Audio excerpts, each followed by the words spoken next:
చిన్న ప్రార్థన చేసుకుని ఈరోజు వాక్యం మనం ధ్యానించుకుందామండి.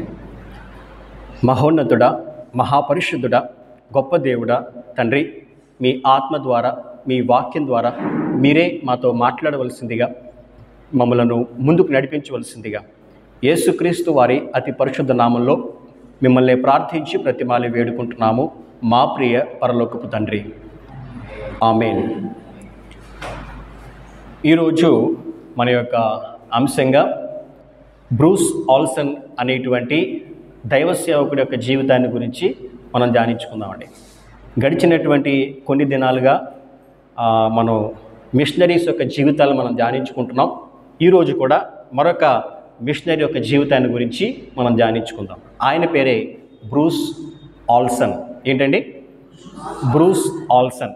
ఈయన 1941 సంవత్సరం నవంబర్ 10వ తారీఖు మినిసెటో అనేటువంటి ప్రాంతంలో యునైటెడ్ స్టేట్స్ అమెరికాలో జన్మించారండి. ఈ యొక్క మినిసెటోకి క్యాపిటల్గా ఉన్నటువంటి సెయింట్ పాల్ అనేటువంటి ప్రాంతంలో ఈయన జన్మించారు. ఈయన యొక్క తండ్రి ఒక మంచి వ్యాపారవేత్త, బాగా ఒక మంచి హోదాలో ఉన్నటువంటి ఒక వ్యాపారవేత్త అండి. పేరుకి వీరిది ఒక క్రైస్తవ కుటుంబం, కానీ దేవుని పట్ల అంత భయభక్తులు, అంత విశ్వాసం కలిగినటువంటి భక్తిపరులు అయితే కాదు. సో ఈ బ్రూస్ ఆల్సన్ గారు చిన్నప్పటి నుంచి కూడా బాగా చదువుకున్నారు. ఈయనకి ఒక ఇంట్రెస్ట్ ఏంటంటే, పెద్ద అయిన తర్వాత ఒక పురావస్తు శాస్త్రవేత్త అవ్వాలని ఈయనకి ఆశపడుతూ ఉండేదండి. ఏంటండి? పురావస్తు శాస్త్రవేత్త, దాన్నే ఆర్కియాలజిస్ట్ అంటారు. ఆ ఆర్కియాలజీలో బాగా ఆయన స్టడీ చేసి ఒక మంచి ఆర్కియాలజిస్ట్ అవ్వాలని ఈయన ఆశపడేవాడు. సో ఈయన బాగా చదువుకునేవాడు అండి. ఈయనకి సొంతంగా అంటే ఓన్గా గ్రీక్ మరియు హెబ్రీ భాషల్ని ఇంట్రెస్ట్తో ఈయన నేర్చుకోవడం జరిగింది. ఎందుకు అనంటే, ఆ భాషల ద్వారా ఆ యొక్క ఆర్కియాలజిస్ట్గా, పురావస్తు శాస్త్రవేత్తగా బాగా ఉపయోగపడుతుంది ఆ ఫీల్డ్కి అని చెప్పి ఆయన సొంతంగా ఆ భాషల్ని నేర్చుకున్నాడండి. ఈయన ఎదుగుతున్నటువంటి క్రమంలో ఈయన మనసులో ఒక సందేహం వచ్చింది. ఏమనంటే, అసలు దేవుడంటే ఎవరు? Who is God? అసలు దేవుడంటే ఎవరు అనే సందేహం ఈయనకి కలిగింది. ఎప్పుడైతే ఈయనకి సందేహం కలిగిందో, దేవుడంటే ఎవరో తెలుసుకుందామని చెప్పి ఆయన బైబిల్ని చదవడం ప్రారంభించాడండి. అంటే ఇట్ ఈజ్ లైక్ రీసెర్చ్. అసలు దేవుడెవరు, ఆయన ఏంటి, ఆయన స్వభావం ఏంటి, అసలు ఆయన ఎక్కడుంటాడు, ఇలాగా ఆయన మనసులో వచ్చేటువంటి ఆయా సందేహాలని ఆ సమాధానం కోసం, ఆ యొక్క డౌట్స్కి ఆన్సర్స్ తెలుసుకోవడం కోసం ఆయన బైబిల్ చదవడం ప్రారంభించాడు. ఎప్పుడైతే ఆయన ఆ యొక్క బైబిల్ చదువుతూ ఉన్నాడో, అదే క్రమంలో ఆయన నిజ దేవుణ్ణి తెలుసుకున్నాడు. యేసుక్రీస్తు ప్రభువుని గూర్చినటువంటి ఆ యొక్క విషయాన్ని ఆయన తెలుసుకున్నాడు. ఆ తరువాత యేసుక్రీస్తు ప్రభుని నిజరక్షకునిగా అంగీకరించాడండి. చాలా చిన్న వయసులోనే ఆయన యేసుక్రీస్తు ప్రభుని తెలుసుకున్నాడు. కేవలం 14 సంవత్సరాల వయసులోనే, at the age of 14 years ఆయన యేసు ప్రభుని తెలుసుకున్నాడు. ఆ తర్వాత ఆయన ఎడ్యుకేషన్ కంటిన్యూ చేస్తూ ఉన్నాడు. ఒక సంఘానికి ఆయన వెళ్తూ దేవుని వాక్యంలో బలపడుతున్నాడు, విశ్వాసంలో కూడా బలపడుతూ వస్తున్నాడండి. అదే క్రమంలో ఒకానొక రోజు ఆయన ప్రార్థన చేసుకుంటున్నప్పుడు, దేవుని వాక్యాన్ని ధ్యానిస్తున్నప్పుడు, మార్కు సువార్త 16వ అధ్యాయము 15వ వచనం ద్వారా దేవుడు ఆయనతో మాట్లాడడం మొదలుపెట్టాడండి. మార్కు సువార్త 16వ అధ్యాయము 15వ వచనం చదవండి. మరియు మీరు సర్వలోకమునకు వెళ్ళి సర్వ సృష్టికి సువార్తను ప్రకటించుడి. చాలండి. దేవుడు ఈ వాక్యం ద్వారా ఆయనతో మాట్లాడడం ప్రారంభించాడు. మొదట్లో ఈయనకేం అర్థం అవ్వలేదు. ప్రభువా, నేను చాలా యవ్వనస్తుని కదా, నేను చాలా చిన్నవాడిని కదా, నేను సర్వలోకానికి వెళ్ళి సువార్త ప్రకటించాలా? అంటే నీ సువార్తికునిగా నేను మారాలా, నీ సేవకునిగా నేను మారాలా అని చెప్పి ఆయన మరలా ఎన్నిసార్లు ప్రార్థన చేసినా ఇదే మాట మార్కు సువార్త 16వ అధ్యాయం 15వ వచనం ద్వారా, ఇంకా కొన్ని మాటల ద్వారా దేవుడు మాట్లాడడం, ఆయన పిలుపును గురించి ఆయన తెలుసుకున్నప్పుడు రుడిగా దేవుడు ఆయన పిలుపుని బలపరిచాడు. దేవునికి స్తోత్రం కలుగును గాక. హల్లెలూయా. అప్పుడు ఈయనకున్నటువంటి ఆ యొక్క సేవాపరమైనటువంటి ఆలోచనలు, దేవుడు ఆయన్ని పిలుస్తున్నటువంటి, ఎప్పుడైతే దేవుని పిలుపుని ఆయన గ్రహించాడో ఆ పిలుపుకు తగినట్లుగానే ఈయన ఆలోచనలు చేయడం మొదలుపెట్టాడు. ఆయన తలంపులు, ఆయన ఆలోచనలన్నీ కూడా అదే విధంగా ఉండేవి. సేవాపరంగా ఉన్నప్పుడు అదే విషయాల్ని తన స్నేహితులకు తెలియజేసినప్పుడు వాళ్ళు చాలా ఈయన్ని ఎగతాళి చేస్తూ ఉండేవారండి. చాలా ఎగతాళి చేస్తూ ఉండేవారు. ఆ వయసులో నువ్వు సేవకుడు ఏంట్రా, అసలు ఏం మాట్లాడుతున్నావు నువ్వు, అది ఇది చాలా రకరకాలుగా ఎగతాళి చేస్తూ ఉండేవారు. బైబిల్లో కూడా ఉంది కదండి. 1 కొరింథీ పత్రిక 1వ అధ్యాయం 18వ వచనంలో ఆ మాట మనం చదువుకున్నట్లయితే, 1 కొరింథీ పత్రిక 1వ అధ్యాయము 18వ వచనంలో,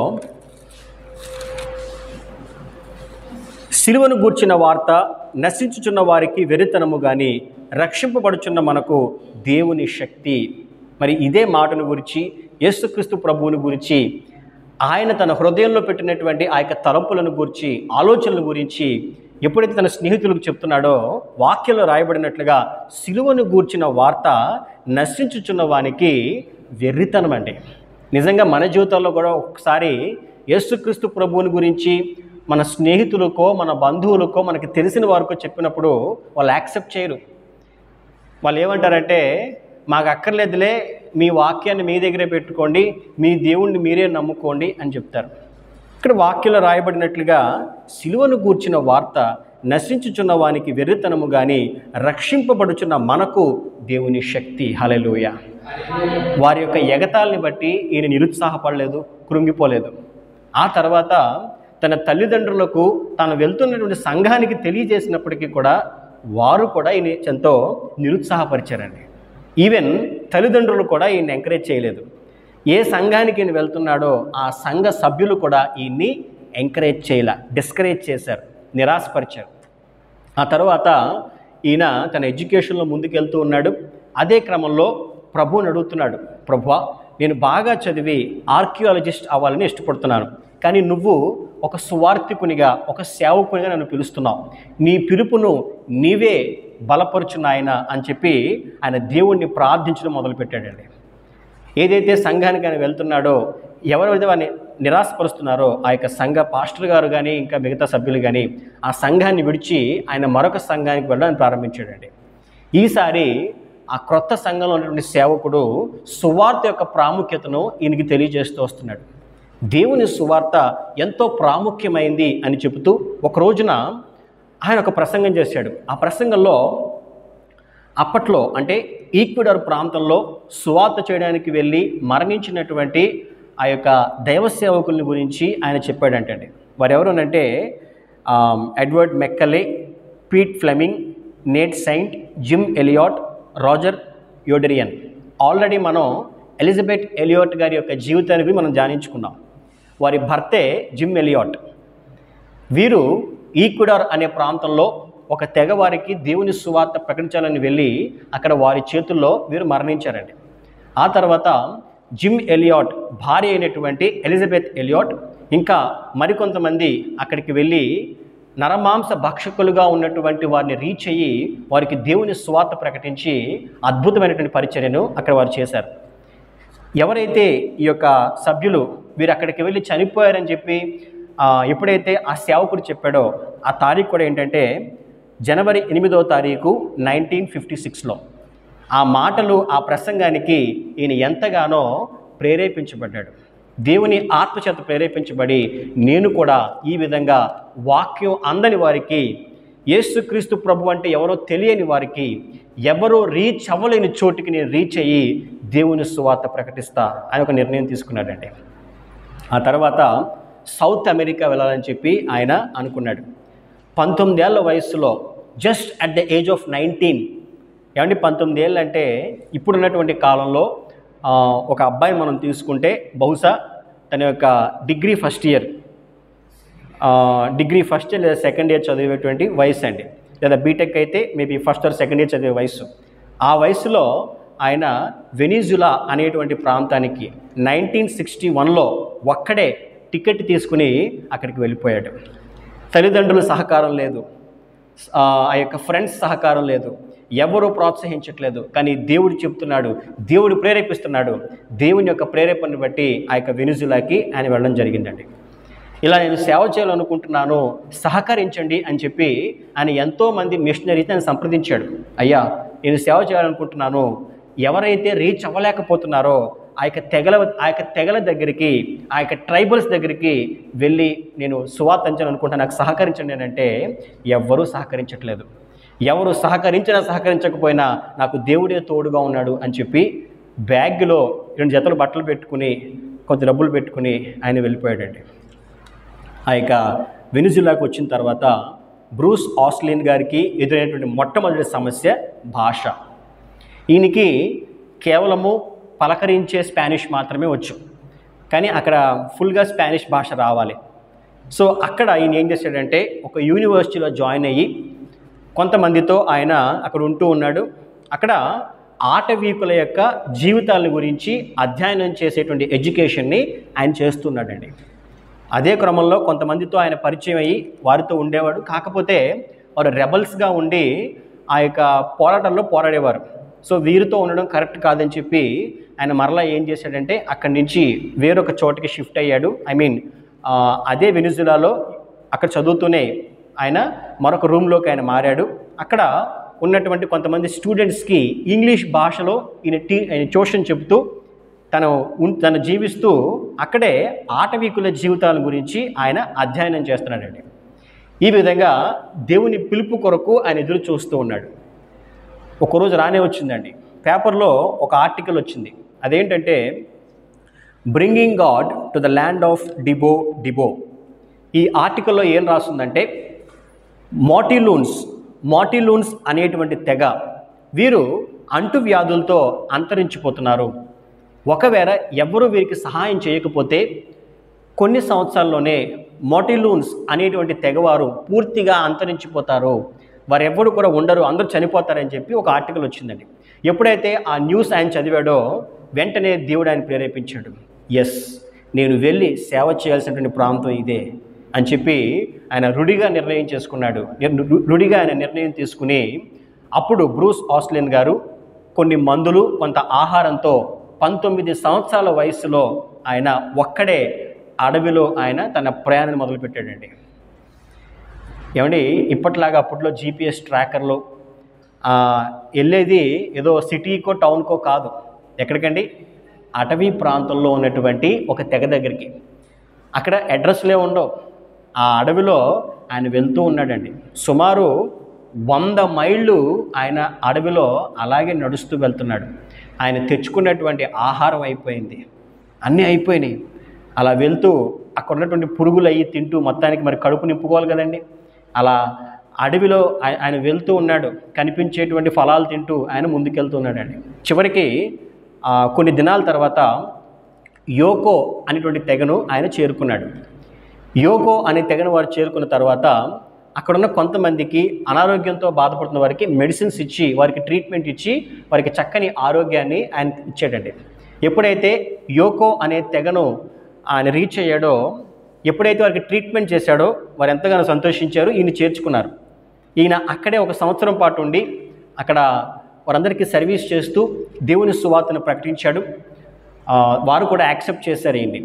ఆ తర్వాత ఈయన 1 సంవత్సరం తర్వాత ఆయన అడిగారు, బ్రూస్ ఆల్సన్ గారు వాళ్ళని అడిగారు అనమాట, యోకో తెగవారిని, అయ్యా నేను మాటిలూన్స్ని కలవాలనుకుంటున్నాను, నాకు మీరు దారి చూపిస్తారా, నన్ను తీసుకెళ్తారా అని అంటే ఆ యోకో వారు అన్నారు, లేదండి, అది చాలా ప్రమాదకరమైన స్థలం, అక్కడ ఉన్నవారు బయట వ్యక్తులు అక్కడికి వస్తే వాళ్ళని చంపేస్తారు, మీకు కావాలంటే దారి చూపిస్తాం తప్ప మీతో పాటు మేము రామని చెప్పి ఆ యోకో తెగవారు చెప్తారు. సరే నాకు దారి చూపించండి, నేను వెళ్తానంటే మొత్తానికైతే అందరూ కూడా ప్రయాణం అయ్యారండి. ఎక్కడికి అని అంటే మాటిలూన్స్ దగ్గరికి. ఆ మాటిలూన్స్ దగ్గరికి వాళ్ళు రీచ్ అయినప్పుడు వెంటనే వీళ్ళు ఎప్పుడైతే చూశారో వాళ్ళు బాణాలతో అటాక్ చేయడం మొదలుపెట్టారు. వెంటనే యోకో తెగవారు వెనక్కి పారిపోయారండి. ఈ బ్రూస్ ఆల్సన్ గారు పారిపోలేక ఆయన ఏం చేశాడంటే ఒక చెట్టు వెనకాలకి వెళ్ళి ఆయన దాక్కున్నాడు అనమాట.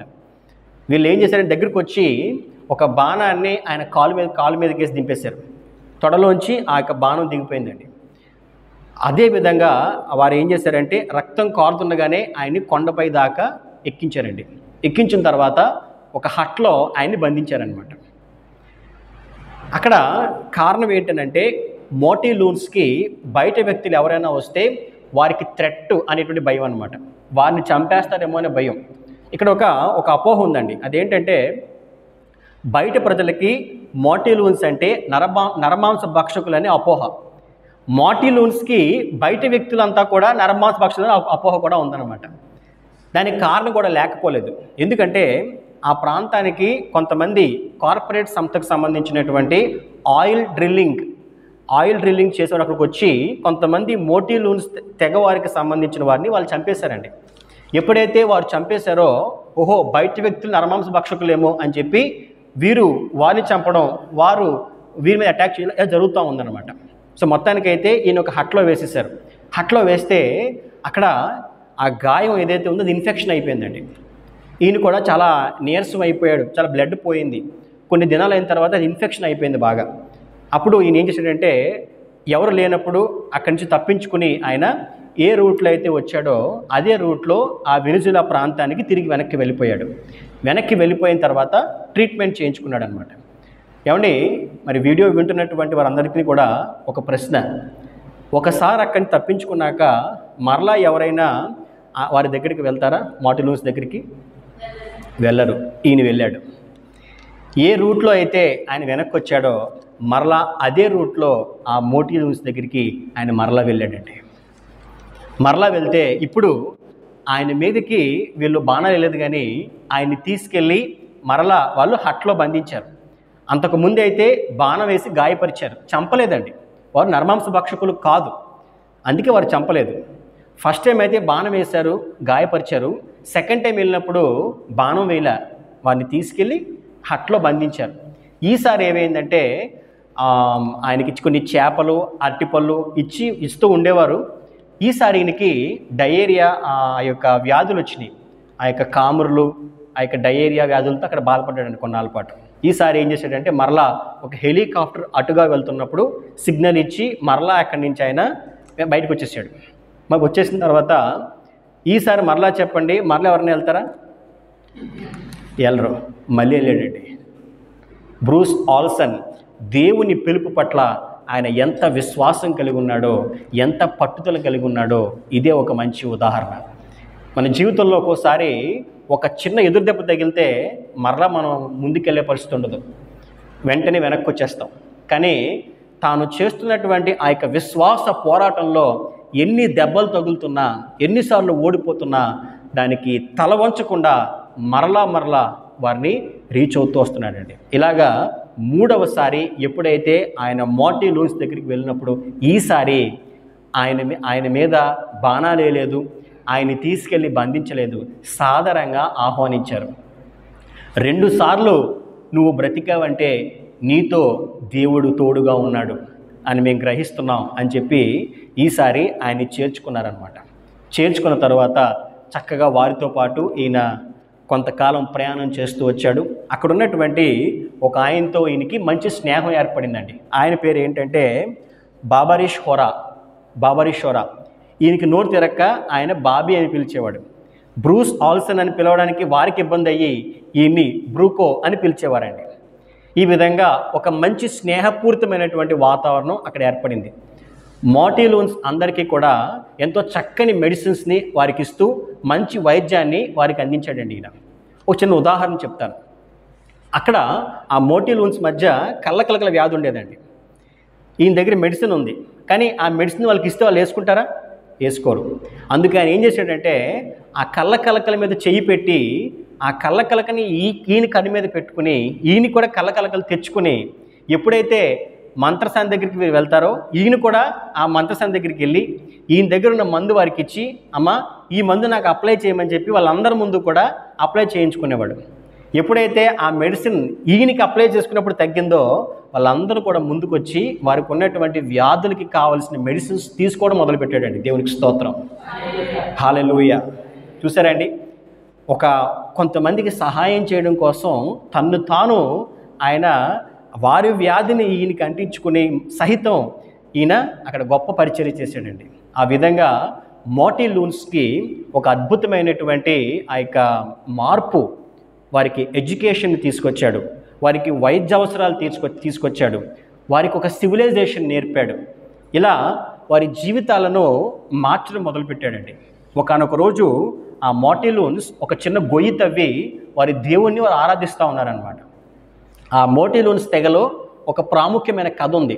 ఆ కథ ఏంటంటే, వారి దేవుడు చీమగా మారి కొన్ని చీమలను కాపాడాడంట. వారికి ఉన్నటువంటి స్టోరీ అది. ఈయన ఆ స్టోరీ ద్వారానే యేసుక్రీస్తు ప్రభువుని కూర్చున్న సువార్తను ప్రకటించాడండి. ఎలాగంటే, పరమ తండ్రి దేవుడు మనలాగే మనిషిలా మారి మనుషుల్ని రక్షించడం కోసం మన కొరకు చనిపోయాడు అని చెప్పి ఎప్పుడైతే యేసు ప్రభు గురించి వారికి అర్థమయ్యేలా చెప్పాడో వారందరూ కూడా రక్షింపబడ్డారు. ఎవరైతే తన స్నేహితుడు బాబీ ఉన్నాడో అతడు ఆ యొక్క మోటిలూన్స్కి నాయకుడయ్యాడు. మొట్టమొదటి రక్షణ పొందిన వ్యక్తి అయ్యాడు. ఆ వ్యక్తి ద్వారా ఆ తెగవారిలో అనేక మంది యేసుక్రీస్తు వైపు వారి యొక్క అడుగుల్ని ముందుకేశారు. దేవునికి స్తోత్రం, హల్లెలూయా. ఈ విధంగా వారు ముందుకెళ్తున్నారండి. ఇదే క్రమంలో వీరికి ఎలాగైనా బయట ప్రపంచం నుంచి ప్రోత్సాహం అందాలి, వీరికి సహకారం అందించాలని చెప్పి బ్రూకో అనే పేరుతో ఆయన జీవితాన్ని గురించి, ఆ యొక్క మోటిలూన్స్ గురించి ఒక పుస్తకం రాశాడండి ఆయన. ఆ పుస్తకం రాసి ఎప్పుడైతే ఆయన రిలీజ్ చేశాడో అద్భుత రీతిలో, ఆశ్చర్యకర రీతిలో అప్పట్లోనే 3 లక్షల కాపీస్ అది సేల్ అయినాయి అంటండి. ప్రపంచవ్యాప్తంగా ఎన్నో భాషలకు అది తర్జుమా చేయబడిన పుస్తకంగా మారి 3 లక్షల కాపీస్ అది సేల్ అయింది. ఎప్పుడైతే ప్రపంచానికి మోటిలూన్స్ గురించి తెలిసిందో వారందరూ కూడా ముందుకొచ్చి వారికి సహాయం చేయడం వారు మొదలుపెట్టారు. నెమ్మదిగా అక్కడ స్కూల్స్ వచ్చాయి, నెమ్మదిగా అక్కడ క్లినిక్స్ వచ్చాయి, నెమ్మదిగా అక్కడ కావలసిన ప్రతి అవసరతను వారు తీసుకోవడం మొదలుపెట్టారండి. ఈ విధంగా ఒక అద్భుతమైనటువంటి ఒక పరిచర్యను, ఒక అద్భుతమైనటువంటి న్యూ సివిలైజేషన్ను, అంటే ఆటవిక్కులుగా ఉన్నటువంటి వారి జీవితాలకు అద్భుతమైనటువంటి మార్పు తీసుకొచ్చారు బ్రూస్ ఆల్సన్. ఇదే క్రమంలో ఏమైందంటే 1988లో అక్టోబర్ 24వ తారీఖున నేషనల్ లిబరేషన్ ఆర్మీ అనే ఒక తీవ్రవాద బృందం ఏం చేసిందంటే వీరి మీద అటాక్ చేసి ఎవరైతే నాయకుడు ఉన్నాడో ఆ యొక్క బాబీ అనే వ్యక్తి, ఆ బాబీని చంపేసి బ్రూస్ ఆల్సన్ గారిని మరికొంతమంది మోటిలూన్స్ని బంధించేశారు. వారి ముఖ్య ఎజెండా ఏంటంటే ఈ మోటిలూన్స్ ఎక్కడైతే ఉన్నారో ఆ భూభాగం వారికి కావాలన్నమాట. వారికి ఏదో వారి స్వార్థం కోసం వాళ్ళు వచ్చారు. 9 నెలల పాటు ఈ యొక్క బ్రూస్ ఆల్సన్ గారిని వారు బంధించారండి. వారు పెట్టే ఏ కండిషన్కి ఒప్పుకునేవాడు కాదు. పైపెచ్చు వారికి దేవుని సువార్తను ప్రకటించి దేవుని ప్రేమను వారికి తెలియజేస్తూ ఉండేవాడండి.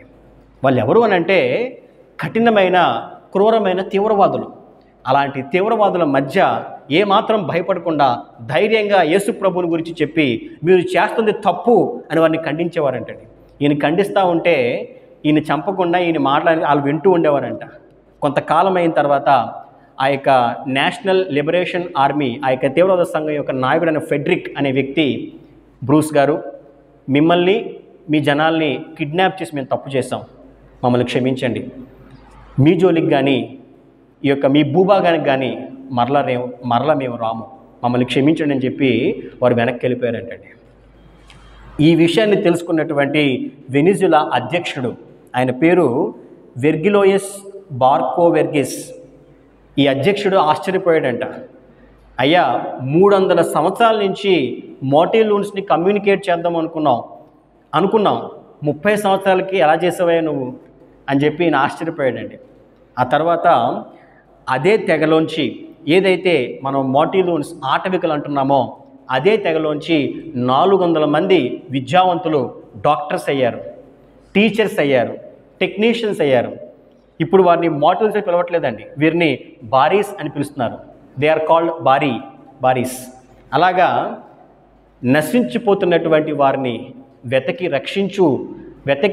రక్షించడానికి నేను వచ్చాను, నశించిన దాన్ని వెతకి రక్షించడానికి వచ్చాను యేసు ప్రభు చెప్పినట్లుగా, రీచ్ టు ద అన్రీచ్డ్ అని చెప్పి వాక్యం చెప్తున్నట్లుగా, ఏ తెగ అయితే ఇంకా అంతరించిపోతుంది, అసలు ఆ మోటిలూన్స్ అనేవారి భూమి మీద ఉండరు అనే పరిస్థితుల్లో వారి బ్రతుకులు మార్చడానికి, వారి జీవితాలు మార్చడానికి తన జీవితాన్ని ఇచ్చేశాడు బ్రూస్ ఆల్సన్.